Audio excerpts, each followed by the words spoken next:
시간이 되었습니다. 우리 다 같이 찬송가 38장 펴시고 일어나셔서 1절 부르심으로 11월 둘째 주 주일 오전 예배를 하나님 앞에 드리겠습니다.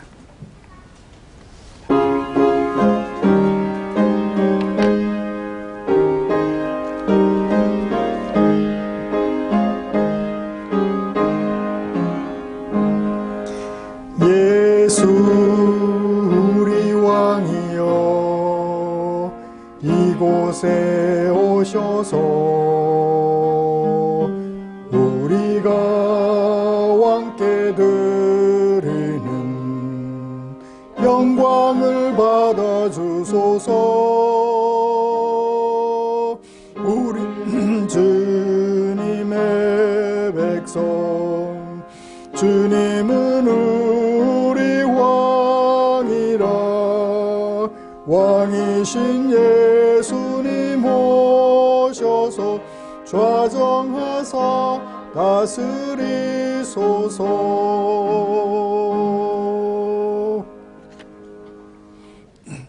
오라 우리가 굽혀 경배하며 우리를 지으신 여호와 앞에 무릎을 꿇자. 그는 우리의 하나님이시요 우리는 그가 기르시는 백성이며 그의 손이 돌보시는 양이기 때문이라. 아멘. 전능하사 천지를 만드신 하나님 아버지를 내가 믿사오며 그 외아들 우리 주 예수 그리스도를 믿사오니 이는 성령으로 잉태하사 동정녀 마리아에게 나시고 본디오 빌라도에게 고난을 받으사 십자가에 못 박혀 죽으시고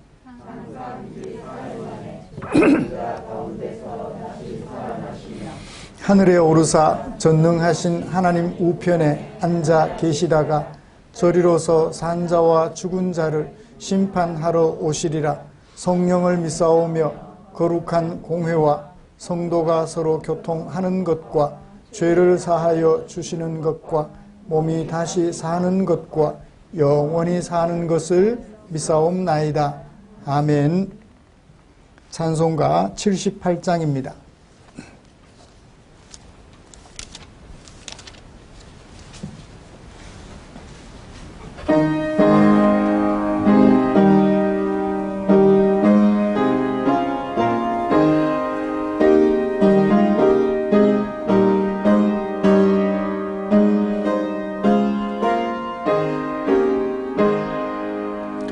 저 높고 푸른 하늘과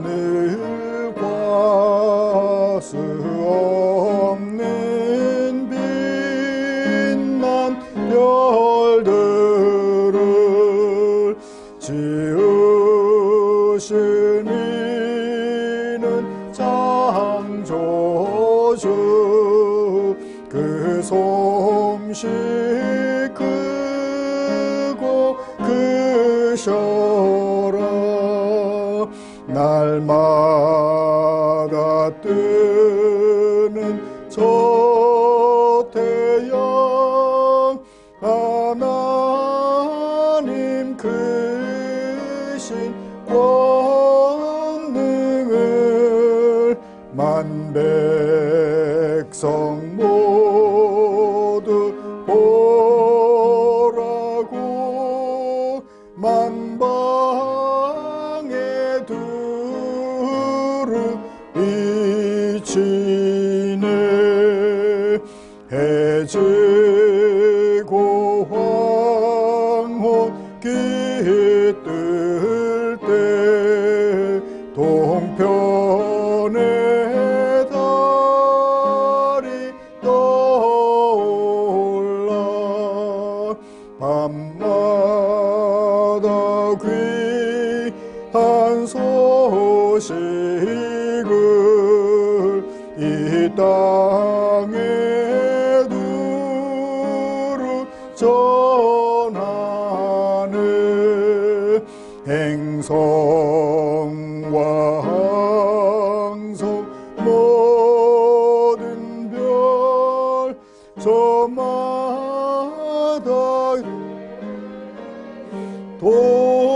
돌면서 장 창조의 기쁜 소식을 온 세상 두루 전하네. 엄숙한 침묵 속에서 뭇별이 이제 따르며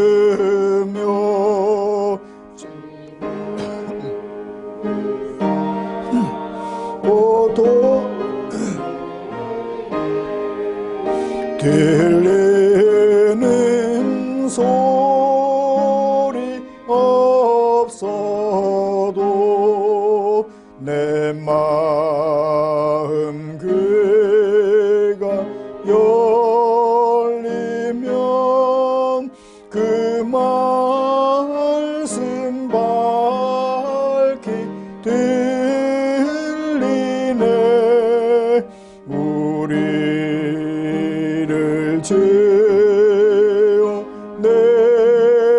내시니 대주제 성부 하나님.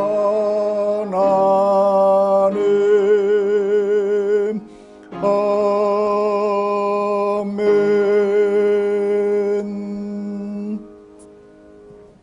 교동문 65번 시편 149편입니다. 함께 교독하겠습니다. 할렐루야. 새 노래로 여호와께 노래하며 성도의 모임 가운데에서 찬양할지어다.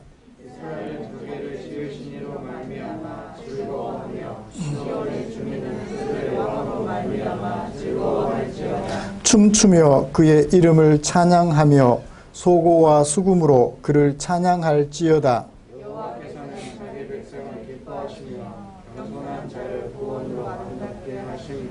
성도들은 영광 중에 즐거워하며 그들의 침상에서 기쁨으로 노래할지어다.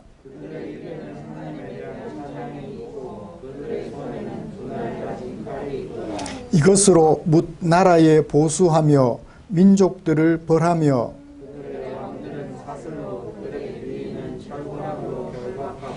기록한 판결대로 그들에게 시행할지로다. 이런 영광은 그의 모든 성도에게 있도다. 할렐루야. 아멘.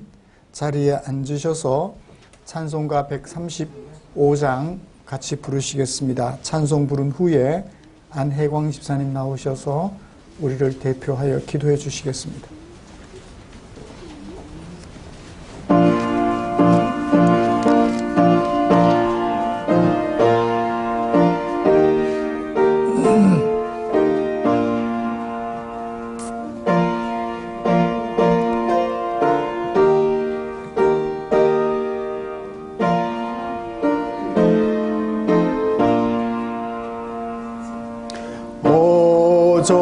어저께나 오늘이나 어느 때든지 영원토록 변함없는 거룩한 말씀 믿고 순종하는 이의 생명 되시며 한량 없이 아름답고 기쁜 말일세. 어저께나 오늘이나 영원 무궁히 한결같은 주 예수께 찬양합시다. 세상 지나고 변할지라도 영원한 변화하신 주 예수 찬양합시다. 풍랑 바다 위로 걸어오시고 갈릴리의 험한 풍파 잔잔케 하고 겟세마네 동산에서 우리 위하여 눈물 짓고 기도하신 고난의 주님 어저께나 오늘이나 영원 무궁히 한결같은 주 예수께 찬양합시다.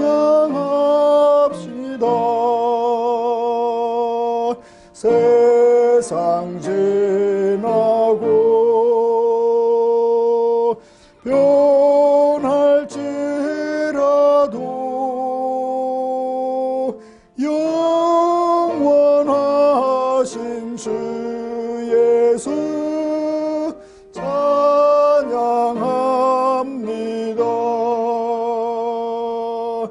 허물 많은 베드로를 용서하시고 의심 많은 도마에게 확신 주시고 사랑하는 제자 가슴에 안고 부드러운 사랑으로 품어주셨네. 어저께나 오늘이나 영원 무궁히 한결같은 주 예수께 찬양합니다. 세상 지나고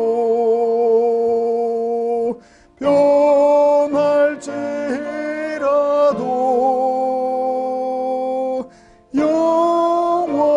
영원하신 주 예수 찬양합니다.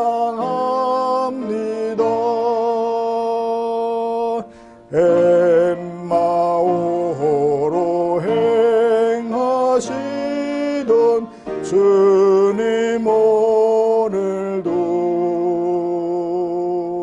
한결같이 우리 곁에 함께 계시고 우리들을 영접하러 다시 오실 때 변함없는 영광의 주 신이 배우리. 어저께나 오늘 또요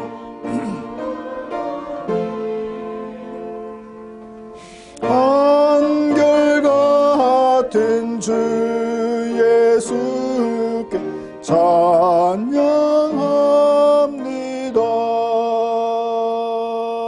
세상 지나고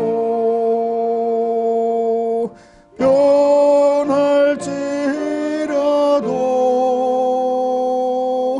영원 하신 주 예수 찬양합니다.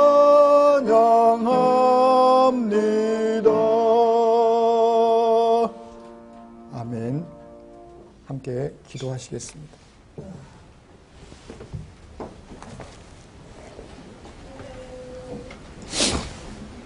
사랑과 은혜가 많으신 하나님 아버지 감사드립니다. 주의에게 예배를 허락하시고 모이게 하셨으며 주의 말씀을 듣게 하셨습니다. 너무나 당연한 것들처럼 느껴지지만 주님께서는 저에게 주신 은혜가 당연한 것이 아님을 날마다 알게 해주십니다. 값없이 받았는데 저희는 어찌하여 이렇게 하나님의 마음을 알지 못하고 살아가는지 저희 죄를 자복합니다. 주님, 말씀을 통해서 많은 이야기를 주시고 그를 통하여 깨닫기를 원하시지만 저희들은 저희가 원하는 대로 살아가는지 예배 주님. 시간에 다시 저희를 돌아봅니다. 주님, 이 어려운 시국에 각 기초소에서 힘들게 살다가 이곳에 모였습니다. 서로 말씀으로 위로하게 하시고 서로 말씀으로 회복하고 또 세상으로 나가서 싸울 힘을 얻을 수 있는 귀한 시간이 되기를 간절히 원합니다. 아멘. 사사를 통하여 백성들에게 하나님의 뜻을 전하고자 하지만 백성들은 자신의 생각대로만 살고 그 많은 기적을 보았음에도 욕망에 따라 움직이는 모습을 보며 저를 돌아봅니다. 주님, 제가 무엇을 위해 살아야 하는지, 무엇을 쫓아야 하는지, 그리고 가장 소중한 사람들과 무엇을 해야 하는지 잊지 않게 하시고 주의 말씀을 주님. 자녀에게 가르치고 부부와 함께 말씀을 보고 부모와 함께 말씀을 묵상하는 저희 포항중정교회가 되기를 간절히 원합니다. 주님, 말씀을 전하시는 목사님 가운데 함께 하시고 삶의 어려움과 개인적인 고뇌와 육체적인 고난함 그 모든 것들 위에 하나님의 말씀이 바로 서셔서 저희들에게 말씀 전하시는 목사님 가운데 주의 성령이 임하여 그 말씀이 저희 마음밭에 깊숙이 자리 잡기를 간절히 소원합니다. 주님, 예배의 시작입니다. 예배에 참석하는 사람들 마음 가운데 고난과 어려움과 고민들 주께서 다 어루만져 주시고 주여, 주께서 이 말씀으로 위로받고 회복되는 귀한 예배가 되기를 간절히 소원합니다. 주여. 이 모든 말씀 우리 구 예수 그리스도 받들어 기도드려 싸움나이다. 아멘.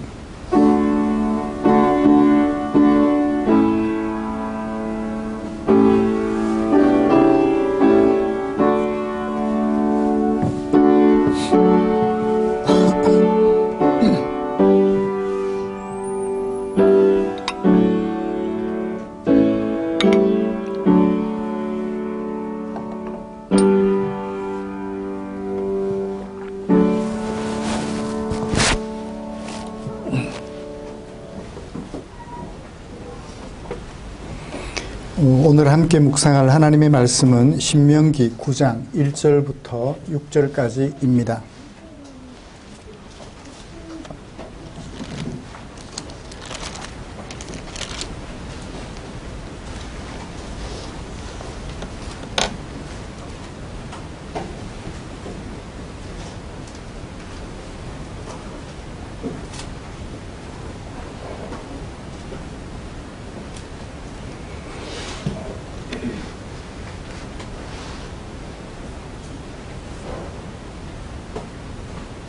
찾으신 줄 알고 한 절씩 교독합니다. 이스라엘아 들으라. 네가 오늘 요단을 건너 너보다 강대한 나라들로 들어가서 그것을 차지하리니 그 성읍들은 크고 성벽은 하늘에 닿았으며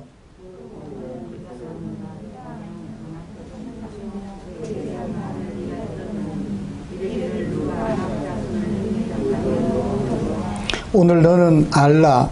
내 하나님 여호와께서 맹렬한 불과 같이 네 앞에서 나아가신즉 여호와께서 그들을 멸하사 내 앞에서 엎드러지게 하시리니 여호와께서 네게 말씀하신 것 같이 너는 그들을 쫓아내며 속히 멸할 것이라.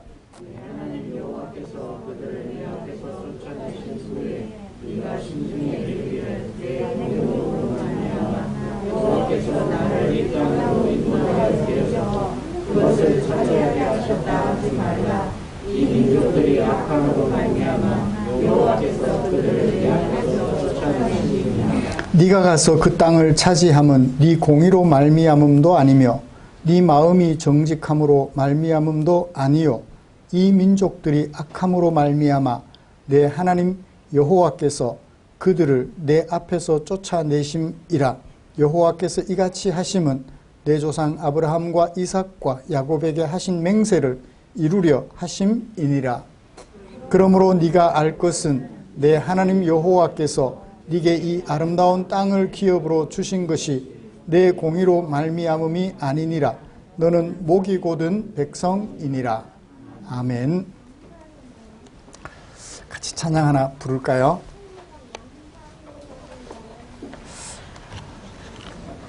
오늘 찬양도 처음 부르는 찬양인데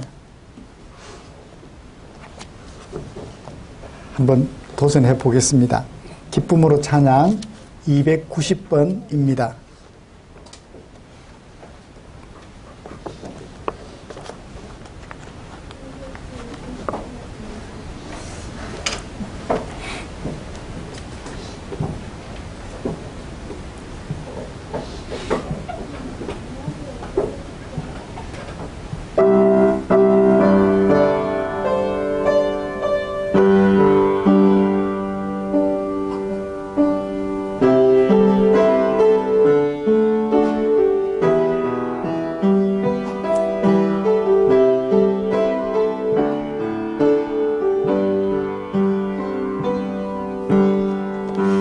주님의 긍휼 강같이 흘러 천천히 메마른 땅에 나리라. 거친 광야에 꽃이 피나는 그날 우리는 보게 되리라. 생명의 바람 땅 불어와 메마른 뼈들 살아나리라. 죽었던 영혼 주께 노래하는 그날 우리는 보게 되리라. 기뻐하라 나의 영혼아. 생명의 주 곧 오시네. 기뻐하라 나의 영혼아. 이 주 곧 오시네. 우리 주 곧 오시네. 다시 하겠습니다. 주님의 긍휼 강같이 흘러 메마른 땅에 살아나리라. 거친 광야에 꽃이 피어나는 그날 우리는 보게 되리라. 생명의 바람 이 땅 불어와 메마른 뼈들 살아나리라. 죽었던 땅은 주께 노래하는 그날 우리는 보게 되리라. 기뻐하라 나의 영혼아. 생명의 주 곧 오시네. 기뻐하라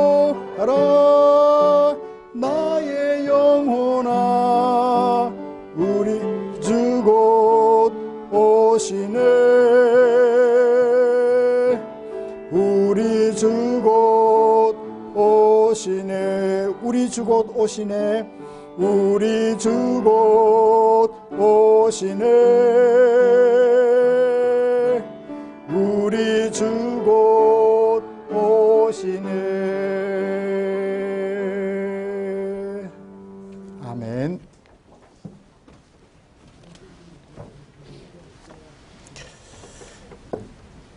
예배당 청소하면서 이 찬양을 듣는데 너무 좋아서 꼭 불러보고 싶었습니다. 조금 우리가 부르기에 조금 수준 높은 곡이긴 하지만 그래도 그 가사가 너무 아름다워서 좋았습니다.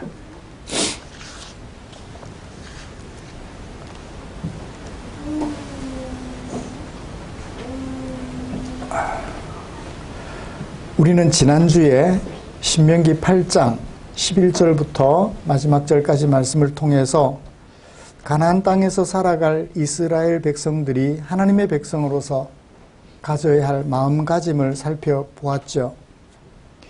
모세는 그들이 하나님께서 자신들을 애굽 땅 종되었던 집에서 인도하여 내셨다는 사실과 그리고 40년 동안 광야 생활 동안 인도하셨던 사실을 기억해야 한다고 권면했지요.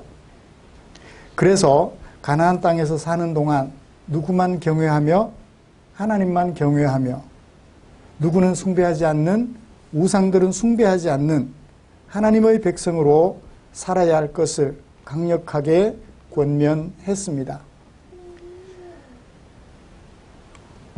우리는 지난 한 주간 동안 무엇을 기억하며 어떻게 생활하셨을까요?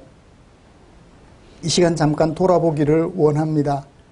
예수 그리스도의 보혈로 죄가 지배하는 세상 속에서 우리를 구원하여 내신 하나님만 기억하셨을 것이라고 믿습니다. 그리고 그 하나님만 경외함으로 세상 사람들이 기대는 우상에게 기웃거리지 않으셨을 것이라고 믿습니다. 이렇게 말씀을 묵상하고 그 말씀을 마음에 새겨서 하나님의 성숙한 백성으로 서가려는 우리를 위하여 하나님께서는 당신의 마음을 성경에 담아 주셨지요. 오늘은 그 중에 9장 1절부터 6절에 담아두신 하나님의 마음을 살펴보면서 묵상하려고 합니다. 사실은 9장 전체를 살펴보고 싶은데 7절 이하의 말씀은 6절 마지막 목이 곧은 백성에 대한 증거 문단이라서 특별히 따로 말씀드리지 않아도 될 것 같다는 생각을 하고 1절부터 6절까지 중심으로 살펴보도록 하겠습니다. 먼저 우리가 함께 교독한 본문이 어떤 종류의 글이며 어떻게 구성된 글인지 좀 정리를 하고 주제를 파악한 다음에 이어서 설교 방향을 제시하고 설교를 계속하도록 하겠습니다. 8장 2절에 보시면 기억하라 그랬죠. 그 다음에 6절에 보시면 하나님을 경외하라고 그랬죠. 그리고 8장 11절에 보면 잊어버리지 않기 위하여 삼가라고 말했습니다. 기억하라는 얘기죠. 그 다음에 18절에 보면 또 기억하라. 9장에 넘어와서도 마찬가지로 7절 기억하라 라고 얘기를 해요. 1장 5절에서 모세가 신명기에서 뭘 하기 시작하니라? 율법을 설명하기 시작하니라. 그러면 계속해서 율법만 설명할 줄 알았는데 간간히 율법을 설명하면서 간간히 하나님의 백성들로서 가져야 할 자세에 대하여, 마음가짐에 대하여 중간중간에 삽입해놓고 있어요. 그러니까 법을 잘 해석해서 그 법 정신을 드러내므로 어떻게 살아야 하는지도 소개하지만 그런 삶을 살기 위하여서 필요한 무엇, 마음가짐을 중간중간에 확인하는 것 같아요. 그런 면에서 8장 9장의 문맥은 율법을 설명하기보다는 뭘 하는 거죠? 하나님의 백성으로서 마음가짐을 것 같아요. 그 마음가짐에는 물론 하나님의 권리 존중이 포함됩니다. 결국은 뭐 하지 마라? 우상 숭배하지 말고 하나님을 기억하여 하나님만 경외하라는 것이 포함되니까요. 그것을 마음에 새기면서 9장도 접근하면 좋겠습니다. 1절, 2절은 도입 문단에 해당되겠습니다. 내가 오늘 요단을 건너 너보다 강대한 나라들로 들어가서 그것을 차지하게 하겠다. 네가 차지할 것이다. 네가 차지할 것이다. 그러면서 그 차지할 성읍에 대하여 부연 설명합니다. 3절, 2절까지. 그 성읍들은 이러하고 성벽은 이러하고 거기에 사는 사람들은 이러해서 이런 말 들었지? 어떤 말을 들었어요? 누가 아낙 자손을 명예당할 수 있겠느냐? 지금 이스라엘 백성들이 들어가서 차지할 그 땅의 백성들은 아낙 자손들이라 성벽도 대단해서 누구도 쉽게 정복할 수 없는 나라다라는 것을 소개해줘요. 이게 도입 부분에 해당된다고 볼 수 있습니다. 그러면서 3절부터 중심 내용으로 들어갑니다. 처음과 끝이 대칭을 이루어요. 3절에 보시면 오늘 너는 알아라. 6절에 보시면 그러므로 너는 알아라. 무엇을 알아야 될까요? 3절 하반절부터 5절까지 알아야 될 내용. 그 다음에 6절 하반절 알아야 될 내용. 그렇게 소개하고 있어요. 이스라엘 백성들이 알아야 될 것은 뭐죠? 그 아낙자손, 강대한 아낙자손, 누구도 이길 수 없는 아낙자손을 정복하고 쫓아내고 차지하게 될 텐데, 그들의 성읍을 차지하게 될 텐데, 그때 알아야 될 내용이 뭐예요? 니들이 잘나서 그들을 쫓아내고 그들의 성읍을 차지하는 것이 아니다. 그들이 악하기 때문에 그렇게 되는 것이지 니들이 잘나서 그런 것이 아니다. 그래서 6절 하반절에서는 또 무엇을 알아라? 너의 잘났기 때문에 그렇게 하는 것이 아니다라는 것을 반복해서 들려주고 있지요. 차지한다는 게 중심 내용일까요? 차지할 때 이런 마음을 가져라 라는 게 중심일까요? 차지하게 될 거다 중요하지만 오늘 본문에서는 차지하게 될 때 과정부터 결과까지 항상 마음에 뭘 기억해라? 네가 어떤 존재인지를 기억하라는 게 핵심이에요. 네가 어떤 존재인지를 부연 설명해 주는 게 7절부터 마지막 절까지 목이 곧은 백성임을 증거해 주는 과거 역사적 사실을 가지고 와서 소개를 해주고 있습니다. 이런 말씀을 가지고 그러니까 결국 이 말씀의 핵심은 가나안 땅에 들어가서 아낙 자손들을 쫓아내라는 것이 아니고 쫓아낼 때 가져야 될 마음가짐이 주제다라는 것을 알 수 있겠습니다. 이런 말씀에 근거해서 하나님의 백성 이스라엘이 해야 될 일이 무엇인지 먼저 좀 살펴보겠습니다. 도입 부분에서 간략하게 얘기했지만 그 부분을 좀 정리를 하고요. 이어서 하나님의 백성으로서 이스라엘이 가져야 할 가나안 땅을 정복하고 그곳에서 살아갈 동안 기억해야 될 마음가짐, 그것을 마지막으로 살펴보면서 오늘 하나님의 은혜를 나누려고 합니다. 하나님의 백성 이스라엘이 약속의 땅에서 감당해야 될 일, 그것은 뭐죠?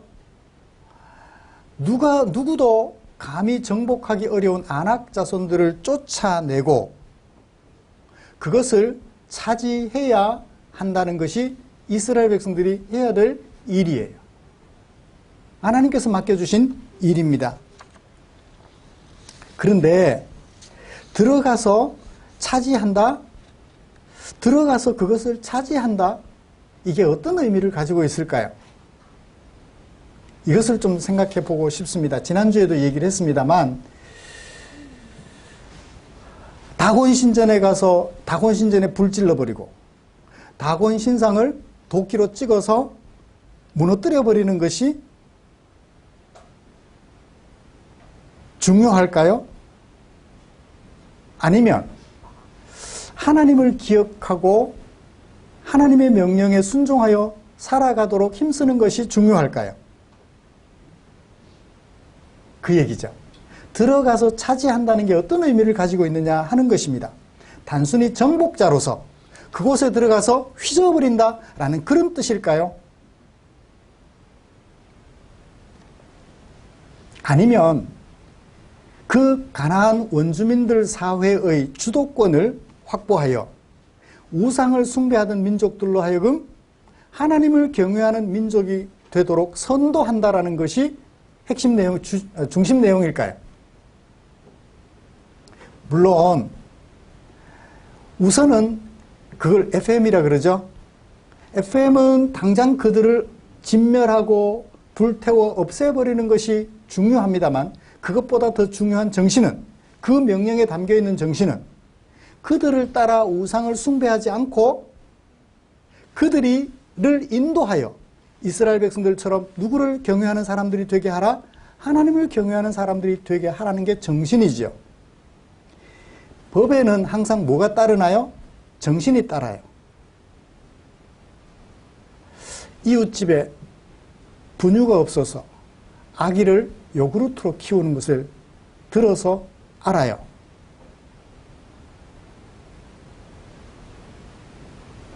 그러면 어떻게 해야 되죠? 나하고 상관없는 일이니까 모른 척 할까요? 그러다가 아이가 그만 영양실조로 죽었어요. 누구 잘못이에요? 부모 잘못인가요? 예수 믿는 내가 그 소식을 듣고 알고 있음에도 불구하고 무시하고 살았던 내 잘못인가요? 내가 살인한 것이죠? 내가 살인한 거예요. 하나님의 백성이 살인한 거예요. 살인하지 말라는 말은 내가 손을 대서 죽이지 않으면 살인하는 것이 아니라, 살인 안 하는 것이 아니라 죽는 줄 알면서도 버려두고 가는 것이 뭐라고요? 살인이라고요. 법에는 살인하지 말라는 것에는 생명권을 얘기를 한다고 했잖아요. 너의 권리, 네가 살아야 할 권리를 내가 보장해 주는 거예요. 의무로. 내가 죽더라도, 내가 죽어서라도 너를 살려주는 것이 하나님의 백성들의 의무예요. 살인하지 말라는 법에 담겨있는 정신이지요. 헌혈하는 이유가 그거죠. 피가 없어 죽어갈 사람들, 내 피를 나누어 주어서 그를 살리게 해주겠다는 정신을 실천하는 것이죠. 그래요. 법에는 정신이 담겨 있습니다. 그들을 내쫓고 그 성읍을 차지하라는 얘기는 정복자가 되라는 얘기가 아니라 그들이 섬기는 우상을 섬기지 아니하고 그들이 너희들처럼 하나님을 경외하는 사람들이 되도록 선도하라는 역할을 담고 있는 것이죠. 그렇습니다. 우상을 숭배하는 사회를 하나님을 경외하는 사회로 전환하는 것이 들어가서 차지하라는 말이 가지고 있는 의미이지요. 어떻게 해요? 정복하고 제거함으로써 정복하고 제거했는데 하나님을 무시해요. 조금만 힘들면 하나님 우리를 죽이려고 여기까지 인도하셨습니까? 원망하긴 한다면 아무런 의미가 없죠. 그러나 정복 또는 제거보다 중요한 것은 하나님을 경외하게 하는 일에 주도권을 행사하는 것.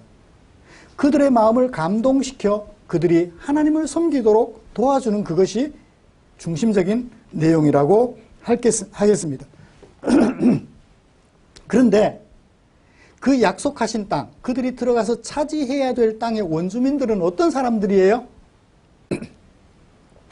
어떻게 소개해요? 부연 설명했잖아요. 그 성벽은 하늘에 닿았고 그들의 성읍들은 커요. 큰데다가 성벽이 하늘에 닿았으니 차지하기가 쉽지 않죠. 얼마나 강한지 누가 안악 자손들을 능히 당하겠느냐라고 얘기를 해요. 능히 당하기 어려운 안악 자손들, 죄악 세상이라는 얘기입니다. 가인이 동생 아벨을 죽이고 싶어요. 하나님께서 말씀하셨어요. 뭐라고? 가인아, 죄가 너를 다스리려나? 이제 거꾸로 너는 죄를 다스려라. 근데 가인은 어떻게 했어요? 죄에게 지배를 받아 결국 동생을 죽이고 말았습니다. 하나님이 가인을 이겼어요? 가인에게 졌어요?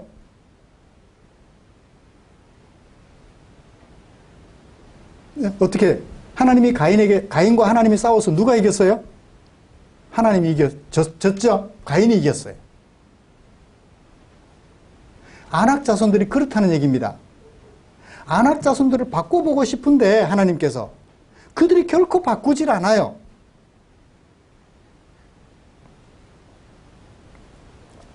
그 안악 자손들은 어떤 자손들이죠? 민수기 13장에서 이미 우리가 살펴본 바가 있습니다. 거기 어디에? 가나안 땅에 네피림의 후손인 안악 자손들을 보았는데 그들은 어떤 사람들이라? 거인들이라. 우리는 스스로 보기에 뭐 같고? 메뚜기 같고. 그들이 보기에도 우리는 뭐 같았을 것이라? 메뚜기 같았을 것이라. 우리가 보기에 그들은 거인인데 그들이 우리를 볼 때는 메뚜기 같다. 그만큼 안악 자손들은 거대한 사람들이에요. 감히 정복하기 어려운 사람들이라고요. 그들을 깨우쳐서 하나님을 아는 사람, 하나님을 경외하는 사람들이 되게 하겠다고요? 어린 반푼어치도 없는 일 같아 보입니다.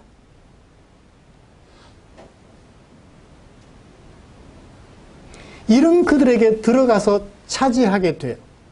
그게 이스라엘 백성들이 해야 될 일이에요.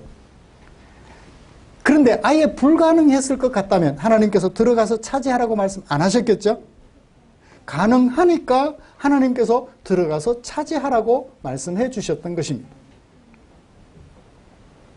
자, 그렇다면 이스라엘 백성들에게 있어서 이런 안악 자손은 오늘 우리들에게 어떤 의미가 있을까요?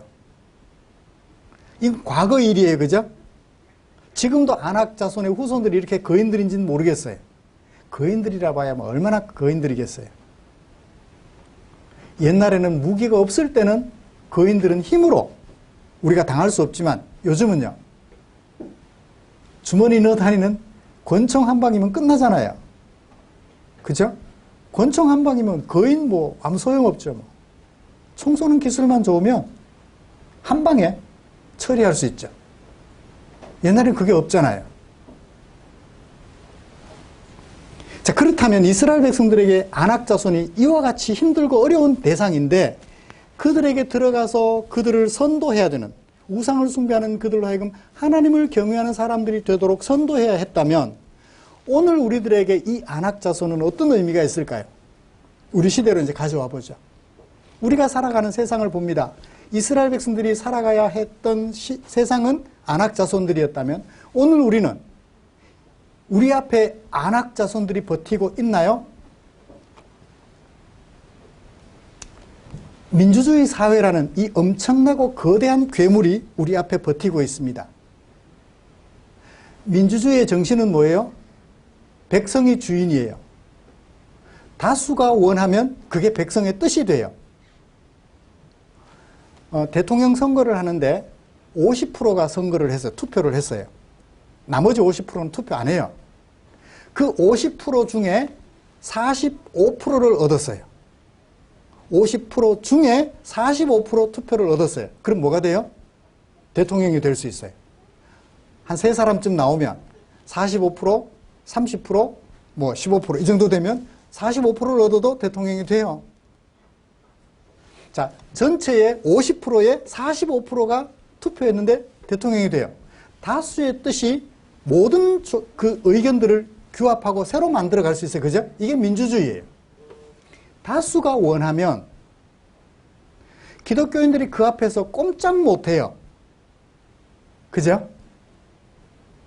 어떤 면에서 보면 민주주의는 기독교인들에게 괴물과 같아요. 그들 앞에 하나님의 뜻을 얘기해봐야 소용이 없어요. 절대 다수가 동성애를 지지하면 기독교인들이 아무런 힘을 발휘하지 못해요. 그죠? 아무런 힘을 발휘하지 못해요. 뭐 동성애가 그리 중요한 건가요? 중요하죠. 예.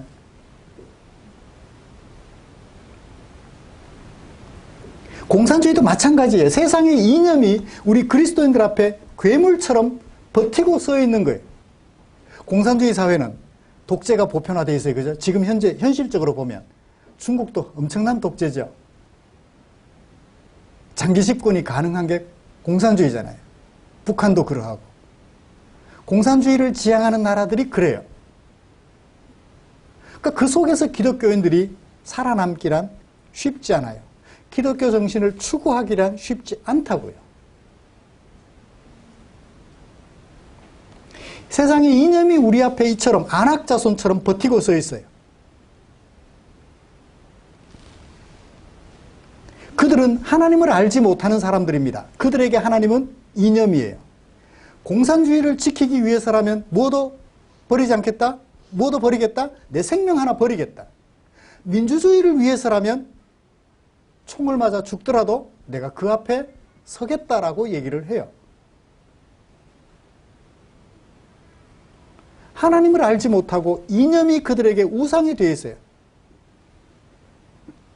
뿐만 아니라 그들은 경쟁을 통하여 권력을 추구하는 사회입니다. 1등만 살아남는 사회예요.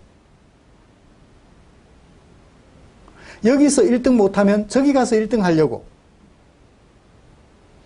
용의 꼬리로 살다 보니 미칠 것 같아요. 그래서 뱀의 머리라도 되어보자고 저 밑으로 내려가요.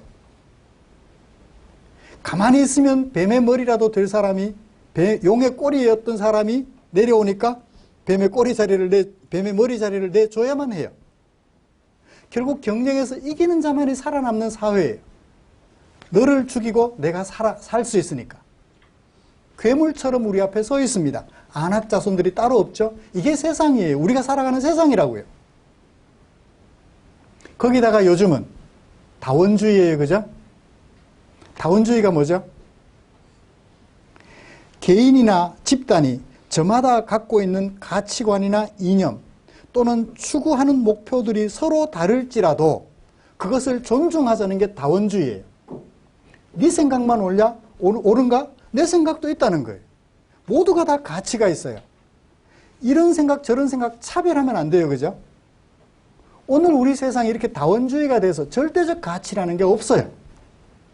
모두가 다 잘났다는데요. 안악자손과 같아서 오늘 우리 세상도, 우리 앞에 서 있는 세상이 이스라엘 백성들 앞에 서 있던 안악자손과 같아서 감히 넘볼 수 없는, 그래서 무슨 말을 할 수 있어요? 누가 능히 안악자손을 당하랴, 누가 능히 이 세상을 당하랴 라는 말로 바꿔볼 수 있을 것 같아요. 우리가 해야 될 일이 바로 이런 일이에요. 이스라엘 백성들이 해야 될 일이 그런 일이었다면 오늘 우리가 해야 될 일은 이런 세상에 들어가서 세상을 차지해야 되는 일이라고요. 쉽지 않겠죠. 정작 뒤에 얘기가 중요한데 앞에 얘기에 너무 많은 시간을 할애했습니다. 그래서 현대사회는 난공불락의 포트리스 같아요. 요새 같아요. 우리 그리스도인들은 이런 사회를 하나님의 나라로 바꾸어야 하는 사명을 받았다고요. 그래서 바울은 이렇게 말했죠. 우리의 씨름은 혈과 육을 상대하는 것이 아니요, 사람들을 상대하는 것이 아니요, 통치자들과 권세들과 그 어둠의 세상 주관자들과 하늘에 있는 악의 영들을 상대함이라. 사람을 죽여 없애는 것, 경쟁에서 그들을 이기는 게 목적이 아니라 그들이 가지고 있는 사고방식을 허물어뜨리고 그것의 허무함을 생각하게 해주고 하나님의 절대적 가치관을 사람들 앞에 드러내 보여주는 것, 그것이 우리들의 싸움이라고 얘기를 하지요. 자, 이런 약속의 땅에서 이스라엘 백성들이 살아갈 텐데, 들어가서 차지하고 살아가게 될 텐데 성공해요? 실패해요? 성공할 거예요. 왜? 이스라엘 백성들이 들어가서 차지하는 것이 아니라 하나님께서 들어가서 차지하게 하시니까.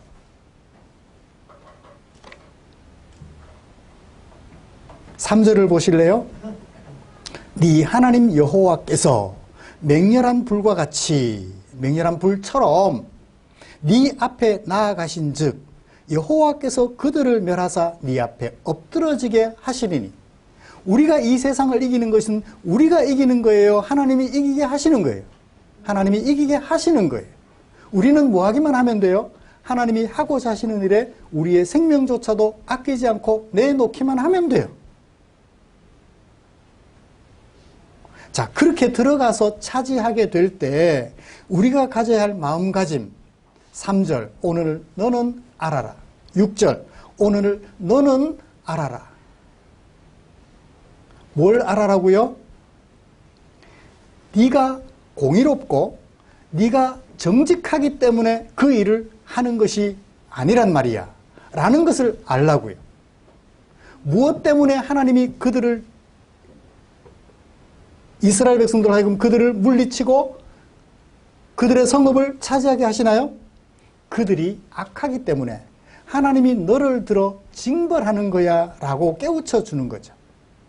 첫 번째 기억해야 할 것은 우리가 이 세상에서 살아갈 때 뭘 기억해야 돼요?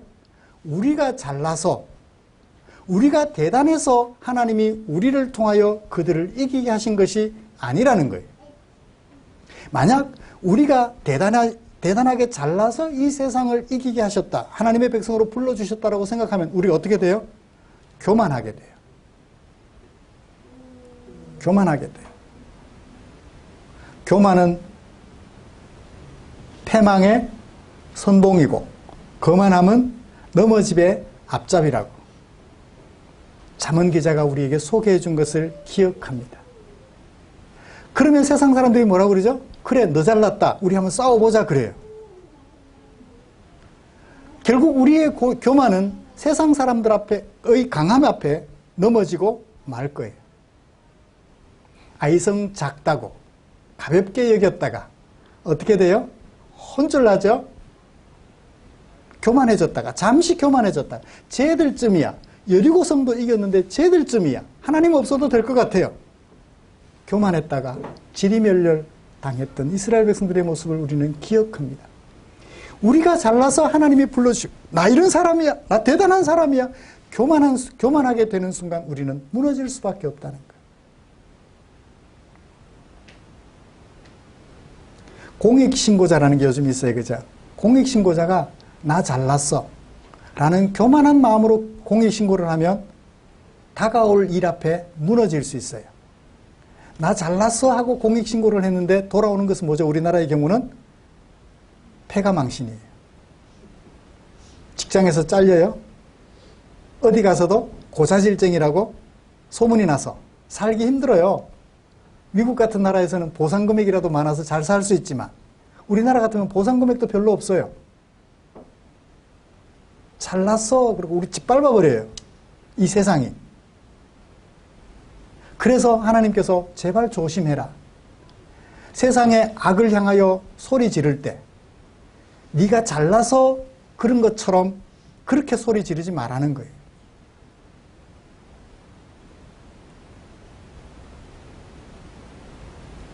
사람들의 죄를 찾아서 지적할 때 너는 마치 그런 죄를 안 짓는 것처럼 착각하고 그들의 죄를 지적하지 말라는 거예요. 도토리 키재기죠. 죄를 향한 마음은 우리 사람들에게는 도토리 키재기 같아요. 어떤 사람은 조금 강하고 어떤 사람은 조금 약하고 어떤 사람은 이만큼 크고 어떤 사람은 요만큼 작을 뿐 죄를 향한 마음은 너나 할 것 없이 다 가지고 있다는 거예요. 길 가다가 5만 원짜리가 떨어져 있어요. 누구나 다 고개가 두리번 돌아갈 거예요. 사람 없으면 주머니에 넣어버리려고. 그냥 쉽게 지나치는 사람은 없을 거예요. 아니면 주워서 경찰서에 갖다 주는 사람 드물 거예요. 저라도 그럴 것 같아요. 그런 일들이 생길 때마다 마음에 우리는 갈등하죠. 나는 하나님의 백성인데. 나는 하나님의 백성인데. 내 안에 이런 마음이 생겨나는구나. 나 자신을 채찍질하죠. 그런데 지나가는 사람 보고 당신 도둑놈이야 왜 줘? 라고 말을 하기가 쉽지 않다는 거예요. 나는 안 그런 것처럼 그런 식으로 다가가지 말라는 거예요. 제발 네가 잘나서 그 일을 하게 된 것처럼 착각하지 마라. 첫 번째 주의할 사항. 기억해야 될 것. 두 번째 기억해야 될 것은 뭐예요? 너도 똑같은 백성이라는 것을 기억하라는 거예요. 6절 마지막에 너는 목이 곧은 백성임을 기억해라. 목이 곧은 백성이라는 것은 어떤 의미를 가지고 있을까요? 우리 잠 잘못 자면 이튿날 아침 어떻게 돼요? 불러도 이래요. 그죠? 누가 부르면 이래요. 인사할 때도 이렇게 하죠? 목이 곧아요. 그죠? 잠 잘못 자면. 그런 표현일까요? 여기 모든 목이 곧은 백성이라는 것은 그런 문자적 의미는 아닌 것 같아요. 수사적인 표현 같아요. 숨겨진 뜻은 뭘까요? 반대의 뜻을 생각해 보면 될 것 같아요. 사람들 앞에 목이 곧은 사람은 목을 구부리지를 못해요. 허리는 구부러질지언정 목이 구부러지지 않아요. 그러면 고개를 숙이는 사람, 어떤 사람? 겸손한 사람이죠. 그러므로 목이 곧은 백성이라는 표현은 겸손한 사람이라는 뜻일 거예요. 나도 저와 같이 될 수 있는데 라고 생각하는 사람. 출애굽기 33장 3절에서 이렇게 얘기를 합니다. 너희를 젖과 꿀이 흐르는 땅에 이르게 하려니와 누가? 하나님이. 나는 너희와 함께 올라가지 아니하리니 왜냐하면 너희는 목이 곧은 백성인즉 내가 길에서 너희를 진멸할까 염려함이니라. 목이 곧은 백성은 어떻게 될 사람? 하나님에 의하여 진멸될 수도 있는 사람. 대충 목이 곧은 사람이 어떤 의미인지 짐작이 되죠? 잠언 29장 1절에 보면 자주 책망을 받으면서도 목이 곧은 사람은 갑자기 패망을 당하고 피하지 못한다. 그러면 목이 곧은 사람은 어떤 사람? 자주 책망을 듣고도 책망을 책망으로 받지 않는 사람. 그죠? 목이 곧은 사람이 어떤 사람인지 이제 그 숨겨진 뜻을 이해할 수 있었습니다. 책망을 받았으면 고쳐야 되는데 안 고쳐요. 그게 목이 곧은 백성이에요. 이스라엘 백성들은 목이 곧은 백성이었어요. 누구처럼? 아낙 자손들처럼. 가인처럼 죄가 너를 다스리려나 죄를 지배하라고 말씀하셨지만 죄에게 지배를 받고 마는 사람, 목이 곧은 백성이죠.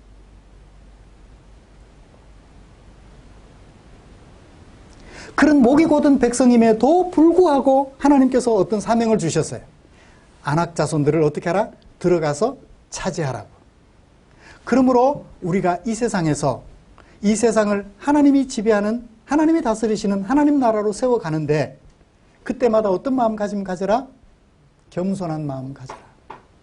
나도 저들과 똑같은 죄인이며 죄인으로 오늘도 살고 있다는 사실을 유념하라는 얘기예요.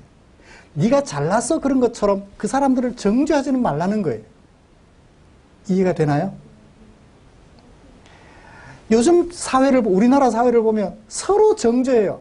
말 한마디만 나오면 그 말 한마디 가지고 꼬투리 잡아서 저 나쁜 놈, 저것도 인간이야. 자기는 안 그러는 것처럼 정죄하기에 바빠요. 얼마나 사람들의 마음이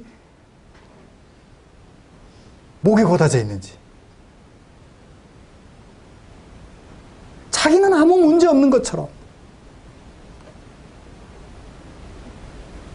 하나님께서 말씀하십니다. 모세를 통하여 말씀하셔요. 제발 하나님을 경외하지 못하고 우상을 숭배하는 세상에 들어가거든. 너 자신도 목이 곧은 백성이었음을 잊지 마라. 그들이 악하기 때문이기는 하지만, 첫 번째, 그들이 악하기 때문이긴 하지만 너도 그들과 똑같이 악한 백성이었음을 잊지 말라고 우리에게 말씀해주고 있습니다. 그렇잖아요. 40년 동안 광야 생활 중에 하나님 얼마나 원망했습니까? 그랬던 너 자신을 기억해서 어떻게 해라? 그들에게 들어가서 차지할 때 이 마음가짐 꼭 잊지 마라. 사람들을 만나서 하나님 말씀으로 섬겨줄 때, 그래서 그들로 하여금 하나님께로 돌아오려고 도울 때, 예수 안 믿으면 지옥 가요? 너무 교만한 것 같아요. 너무 교만한 것 같아요. 겸손하게 다가가서 그의 길을 존중해주며 그 길이 어떤 길일지 생각하게 해주고 그의 마음을 감동시켜 하나님께로 돌아올 수 있도록 겸손하게 도와줘야 되는데, 그렇죠? 겸손하게 도와줘야 되는데 이 사실을 마음에 새기라고 말씀하고 있습니다. 그렇게 하면 어떻게 될까요? 이렇게 기억하고 그들이 악하기 때문에 나를 보내셨다. 그런데 그들을 고쳐줄 때 나도 악한 사람이었음을 기억하면 어떤 유익이 있을까요? 마태복음 5장 16절 이같이 너희 빛이 사람에게 비치게 하면 그들이 너희 착한 행실을 보고 하늘에 계신 너희 하나님께 영광 돌릴 거야. 다니엘이 비록 노예로 붙잡혀갔지만 다니엘이 하나님의 백성으로서 성실하게 주어진 임무에 충실할 때 바벨론 제국의 왕 느부갓네살이 다니엘을 보고 감동하여 다니엘 앞에 이렇게 고백하지요. 너희 하나님은 참으로 모든 신들의 신이고 모든 왕의 주제시로다. 능히 이 하나님을 나타내 보였으니 네 하나님은 또 은밀한 것을 나타내시는 이시구나. 감동을 불러일으키는 거예요. 이게 그리스도인들이 가져야 될 마음가짐이라는 거예요. 난 너보다 잘났는데 라고 생각하여 교만하면 그래 너 잘났다 하고 아마 우리를 향하여 손가락질하고 하나님은 저만큼 잊어버리게 될 것입니다. 말씀을 마치겠습니다. 우리가 하나님의 백성으로서 살아가는 동안 우리 가정에서부터 나는 하나님 아는 사람이야 교만해지지 말고 나도 죄인임을 기억하여 남편을 아내를 불쌍히 여기고 그를 도와주기 위하여 겸손한 마음으로 다가서는 하나님의 은혜를 구하며 살아가는 저와 여러분들 되시기를 주님의 이름으로 축복합니다. 기도하겠습니다.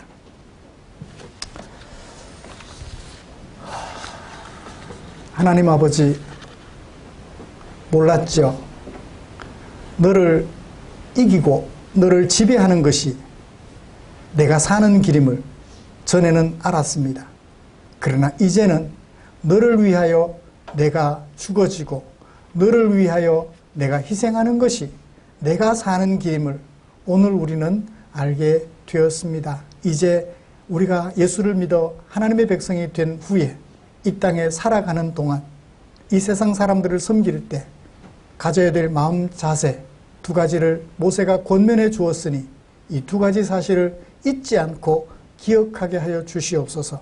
그래서 우리의 발걸음이 닿는 그곳마다 사람들이 우리의 행실을 보고 하나님께 영광을 돌리며 놀라운 일이 발생하는 그런 일들을 경험할 수 있도록 우리의 마음을 주께서 굳게 붙들어 주시옵소서. 예수님의 이름으로 기도드리옵나이다. 아멘. 찬송가 634장 부르시면서 준비한 헌금 드리겠습니다.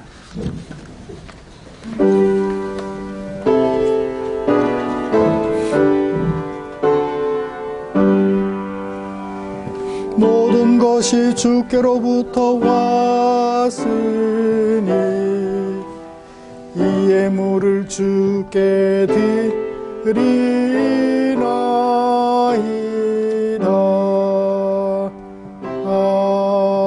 아멘. 기도하겠습니다. 고맙습니다. 우리가 살아가는 세상이 어떤 세상인지, 우리가 어떻게 그 세상에서 하나님의 은혜를 입을 수 있었는지 생각하고 생각할 때마다 내 안에 하나님을 향한 감사의 마음이 넘쳐납니다. 그런 하나님의 은혜를 함께 감사하는 성도들의 마음 여기 있습니다. 이 자리에 겸손히 앉아서 하나님을 예배하는 성도들이 있고 또 내게 사용하라고 맡겨주신 물질 가운데 얼마를 구별하여 나 아닌 너를 위하여 사용되기 원하는 마음에 헌금으로 구별하고 교회에 드린 성도들의 마음이 여기에 있습니다. 주여 당신의 은혜를 감사하는 성도들 당신의 품에 꼭 안아주시고 요한에게 들려주셨던 말씀, 베드로에게 들려주셨던 말씀, 아브라함에게 들려주셨던 그 말씀 귀에 쟁쟁하도록 들려주시옵소서. 험한 세월 살아가는 동안 하나님이 나와 함께 하심을 우리 성도님들이 늘 경험하고 알아갈 수 있도록 은혜 위에 은혜를 더하여 주시옵소서. 또한 주께 기도드립니다. 드린 물질 축사해 주시옵소서.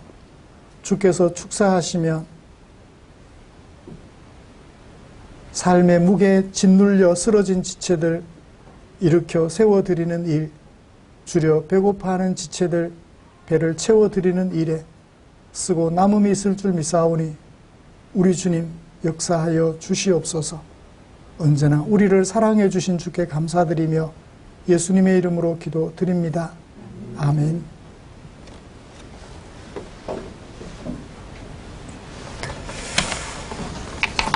그 교회 소식 알려드립니다. 다음 주 기도 이우식 집사님 혹 출타나 기타 등으로 인하여서 예배 참석하기 어려울 경우에는 미리 알려주시면 다른 대체하여 기도 예배 준비에 부족함이 없도록 그렇게 하겠습니다. 12월 마지막 달까지 기도 순서가 정해져 있으니까 잘 참고하셔서 사전에 알려주시면 고맙겠습니다. 다음 주일 추수감사주일로 지킵니다. 요즘 신명기를 계속 묵상하면서 이번 추수감사절 헌금을 어디에 어떻게 사용할까라는 고민을 좀 하게 됩니다. 만약 우리 성도님들의 마음이 모아진다면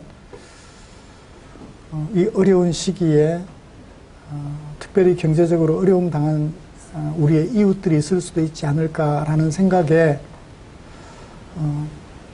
가능하면 전액으로 해서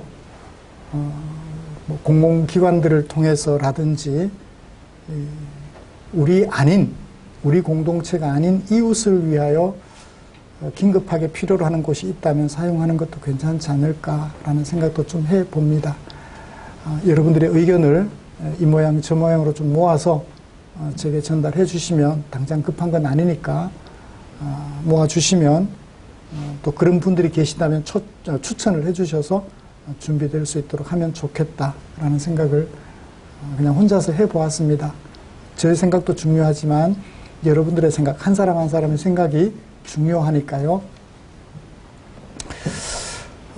우리의 삶과 인격을 아름답게 하는 하나님의 말씀 잘 묵상해서 날마다 하나님을 가까이 하는 우리 삶이 더 아름답게 되기를 소원합니다.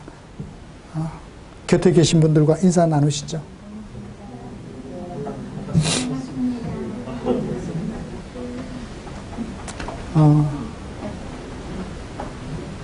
하윤이 엄마는 입덧으로 많이 고생하고 있어서 여러분들 위해서 기도해 주시면 고맙겠습니다. 주한이 바이러스 잘 이겼어? 얼마나 힘들었을까. 열꽃이 피고 막 그랬다는데.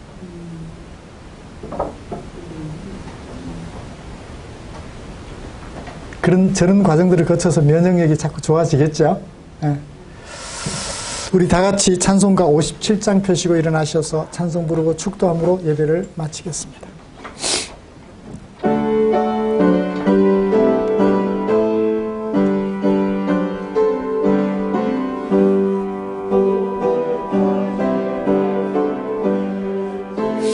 얻어서 세상으로 나가서 살아갈 때에 나 혼자 힘으로 늘 부족하오니 주여 나를 도우사 승리.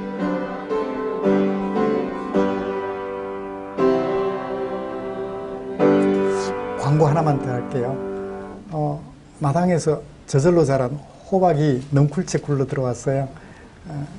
여기 예배당에 제가 교육관에 따두었는데 가정당 하나씩 가져가셔서 이게 단호박인지 그냥 호박인지 모르겠어요. 도대체 늙은 호박 될 생각이 없는 걸로 봐서 단호박인 것 같기도 하고, 그래서 교육관에 있으니까 가정마다 하나씩 가져가셔서 맛있게 전도 부쳐 드시고 죽도 끓여 드시면 좋을 것 같습니다. 기도하겠습니다. 우리 구주 예수 그리스도의 은혜와 하나님 아버지의 지극하신 사랑하심과 성령 하나님의 인도하시고 위로 충만 교통 격려하시는 은혜가 이제 내가 악함에도 불구하고 하나님께서 나를 불러 구원의 은혜를 베풀어 주셨으며 나에게 이 세상을 하나님의 나라로 바꿔가는 일에 도구로 사용하게 하셨음을 기억하며 겸손한 마음으로 아버지의 뜻을 받들어 이 세상을 힘으로 정복하는 것이 아니라 사랑으로 정복하여 하나님의 나라로 만들어가고자 다짐하며 예배를 마치는 모든 지체들 위해 지금부터 영원토록 함께 계시기를 축원하옵나이다. 아멘.